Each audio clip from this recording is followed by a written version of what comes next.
Você podia botar o mapa de novo, ampliado? Põe. Esse aqui, esse último? Pode ser. Ele é até melhor, porque aí eu vou mostrar o que significa. Por que você fala de estrada? Né? Só para pegar o Patton e só para falar alguma coisa interessante sobre o Patton, o Patton, quando ele planejou a operação do dia D, ele não planejou na Normandia, ele planejou em Calais. Porque é estreito, né? A parte mais estreita do canal inglês, né? E ele também viu, né? Eu fiz um texto sobre isso, né? Sobre o Guilherme da Normandia, como ele faz a movimentação, ele traz os barcos, né? Ele tem que trazer barcos, gente, e ele pega as melhores estradas. Ele usou as estradas romanas, né? Então, e o Patton fez isso. Quando você olha a estrada, por que a estrada é importante? Né? Não, aí só está mostrando as estradas, mas é tão importante quanto as estradas uma linha férrea que passa mais embaixo, que inclusive é ligada lá que vai à Crimeia. Essa linha férrea, para os russos, é fundamental. Acho que ela não mostra, porque mostra as estradas. Então, por quê? Por que a estrada é importante? A estrada é importante por causa do eixo logístico, para você levar, como eu falei para vocês, suprimento, né? Várias classes de suprimento, de 1 a 12, né? E você levar os recompletamentos e as unidades para você fazer a movimentação das unidades, para você manter o elan, para você manter o ataque e você estender a ofensiva. Então, para isso é que a estrada é importante. Nesse sentido, eu vejo, apesar, se você botar o mapa mais um pouco para cima, né, você vai ver que tem uma certa concentração de unidades aqui, né, na região de Bakhmut, se não me engano, aqui em cima de Bakhmut. Né? Então, essa região aqui mais à direita. Mas se você for olhar, isso aqui parece mais uma distração. Porque se você virar o mapa para lá, as 3 principais estradas que estão até perto é justamente Tokmak. E aqui em Tokmak, se você desce o mapa, você vai ver que você está mais perto, né, do mar, e você pode cortar, e você vai para perto de Melitopol, que é mais interessante se você quer quebrar a linha, você vai isolar. Ficaria mais fácil você isolar por ali. Essa é a minha opinião, em termos de manobra. Né? A manobra, provavelmente, né, a gente vai ver se vai se dar num eixo ou no outro, né, distração. Com relação aos blindados, o Rodolfo, isso que assim, a gente fala é grosso modo. Entendo que quando eu e o Rodolfo a gente fala, cada brigada tem 250 blindados. Gente, isso é grosso modo. Né? Por quê? Né? A companhia de blindado tem 31, a infantaria também tem 31. Isso é grosso modo. Na verdade, nós temos que ver que existe uma diferença quando você usa o blindado sobre lagarta com o blindado sobre rodas. Existe diferença, pode fazer os combinados, o ideal. Né? Hoje em dia ninguém manda uma brigada sozinha. O normal é você colocar coisas junto dessa brigada. Você, por exemplo, normalmente, porque a gente tem que falar de uma forma que vocês entendam, vamos dizer assim, aqui no Exército Brasileiro a gente tem dois tipos de brigada de cavalaria e brigada de infantaria. Então vamos pensar que você não tem brigada de cavalaria, mas você tem brigada blindada. E normalmente é o quê? Uma brigada blindada, ela pode ser um batalhão de blindado, de MBT, com 2 batalhões de infantaria blindado, 2 ou 3. Ou ela pode ser forte em blindado, com 2 batalhões de blindado, de MBTs, e 2 batalhões de infantaria. Né? Por outro lado, as unidades de infantaria mecanizada, você pode e deve, normalmente você tem junto um batalhão de carros de combate, um batalhão blindado. Você tem 3 batalhões de infantaria e mais um batalhão de MBTs. Isso é normal. A artilharia pode ser da brigada. Normalmente a artilharia é integrada no plano de fogos, né? Do plano de apoio de fogo, que é uma coisa que normalmente está no nível divisional. Né? Então, do controle do teatro de operações. Então, quando a gente fala isso, né, vocês imaginem, o punho de ferro, você faz uma massa de blindados, né? Você pode colocar, no caso da manobra de Kursk, né, você teve uma outra influência, você teve não só as posições defensivas, mas, né, Manstein, ele imaginou um ataque de pinças correto, o ataque de pinça estava correto. Né? E aí o que aconteceu? Os russos já estavam esperando, porque era uma manobra bem nítida, e o próprio Manstein já havia utilizado antes. E aí o que eles aprontaram? Eles aprontaram uma armadilha. O que os russos estão fazendo neste momento? Eles estão fazendo o clássico da operação defensiva. Estão destruindo as unidades que chegam à frente, fazem pequenos recuos táticos, porque isso faz parte da defensiva. Né? Vocês viram aquelas linhas de defesa, elas são justamente, servem para anteparos, né? Elas servem para o anteparo e para possibilitar o ataque. A questão é, né, o ideal para os ucranianos é romper essa linha, né, você fazer um ataque em força, mas se você fizer um ataque, por exemplo, com unidades fortes em blindados, você usar seus batalhões, do jeito que está hoje, eles vão ser destruídos. Né? Os helicópteros de ataque, a aviação de ataque ao solo, mais a infantaria no terreno, né, com a TGMs. E aí você tem, né, os Mansup, né, que são os mísseis, né, terra-ar, que são, né, são portáteis, você tem os sistemas de mísseis, você tem o sistema de foguete. Isso tudo vai fazer com que essa massa de blindados, ao avançar por um determinado eixo, torne-se um alvo extremamente compensador.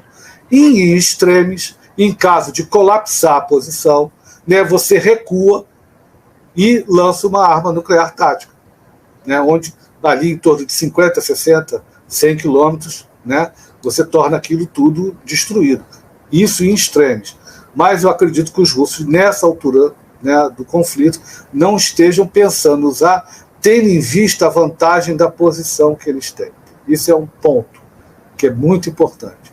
Então, para os ucranianos, conseguir degradar as defesas, entrando, né, romper completamente a primeira linha de defesa, atingir a segunda, e aí você, né, de novo, fazer isso. Por isso que dentro daquilo, estão lembrado, eu falei que você tinha algumas concepções, essa é uma delas, de você desgastando, né, os russos com os avanços. Na minha opinião, o que está pegando, né, na gíria de marinha, o que pega é a quantidade de perdas, o nível de perdas que está ocorrendo, que isso dificulta muito, né, a possibilidade, né, a probabilidade de êxito nesse ataque. Por outro lado, Rodolfo tem razão, né, quando ele afirma que o russo tem mais recursos. Nós temos que ver o que o russo tem à retaguarda. Né? Basicamente, porque as informações que a gente tem são as unidades mais experientes, bem montadas, né, estão recebendo os novos equipamentos, e essas unidades podem fazer o contra-ataque. O ideal, em termos operacionais, é deixar os ucranianos chegar, você barrar os ucranianos, e depois você fazer um bolsão. Você faz o movimento de pinça, faz o bolsão, isola e cria uma zona de matar, uma zona de destruição. Tá? Isso é o ideal, né? O que seria o que os russos estão esperando, né? Provavelmente em cima da proposta dos ucranianos. Mas, como nós já falamos várias vezes, você tem a névoa da guerra, você tem o acaso, né? Por exemplo, o acaso, está chovendo pra caramba, né? Os ucranianos estão sendo obrigados a deslocar pelas estradas. Isso é acaso. Né? As nuvens, está chovendo, porque chover não é problema. Chover não impede o uso de drone, não impede o uso da aviação, não impede o uso de nada. O problema é nuvem baixa. Está chovendo com nuvem baixa é um problema sério. Passa a ser problema até para helicóptero. Né? Porque o plano dele fica muito reduzido e ele vira alvo fácil. Até para tiro de infantaria. Né? Então, a gente tem que ver que tem muito disso, tem a névoa da guerra, tem o acaso, tem a fricção, tá? E temos a questão da liderança. Eu tenho sérias dúvidas, eu li um artigo recente, né, não sei se foi o Rodolfo quem colocou, que os comandantes de frente russos estavam se ligando diretamente com a aviação, eu achei isso absurdo. Primeiro que isso é improvável que aconteça, a não ser que o exército russo seja muito bagunçado. né? Você, quando tem um meio adjudicado a você e apoio de fogo direto, normalmente ele é passado para você. Olha, tem 2 aviões chegando e você dá a coordenada de onde você quer fogo. Olha, nós estamos adjudicando a você uma bateria de mísseis, lançadores de mísseis, manda aí as coordenadas dos alvos, que a gente vai mandar, ou então de obuses, e isso é o que normalmente é feito. Então, mas isso é normal. Mas o que eu coloco é a questão da liderança, né? A liderança dos 2 lados, para mim, deu um salto de qualidade.